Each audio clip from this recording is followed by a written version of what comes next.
Жылқы майы қазақ халқында ертеден бері емдік қасиеті бар табиғи өнім ретінде қолданылып келеді. Оның құрамында адам ағзасына өте пайдалы дәрумендер мен май қышқылдары бар. Төменде жылқы майының негізгі пайдалары көрсетілген. 1. Қан айналымды жақсартады. Жылқы майы қан тамырларын кеңейтіп, қан айналымын күшейтеді. Бұл әсіресе суық тию, буын аурулары және қан қысымының төмендеуі кезінде пайдалы. 2. Суық тию мен тұмауға қарсы. Майды жылытып кеудеге немесе аяқ-қолға жағу арқылы жөтелді, тұмауды, қатты тоңуды басуға көмектеседі.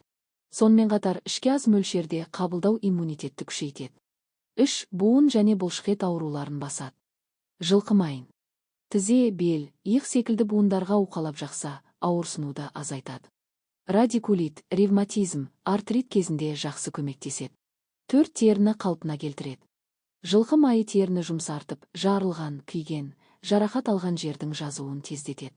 Косметологияда құрғақ теріге арналған табиғи кремдерде қолданылады. 5. Жүрек пен бауырға пайдалы.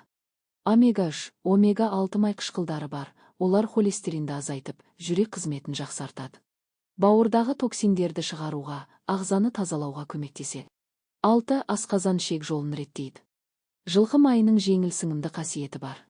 Асқазан жарасы, іш қату, ас қорытудың бұзылуы кезінде дәстүрлі ем ретінде қолданылады. 7. Энергия мен күш береді.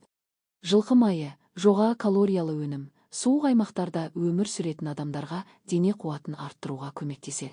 Қорытындылай келе, жылқы майы табиғи антибиотик пен дәруменнің көзі. Бірақ оны мөлшермен пайдалану керек, артық қолдану бауырға салмақ түсіруі мүмкін.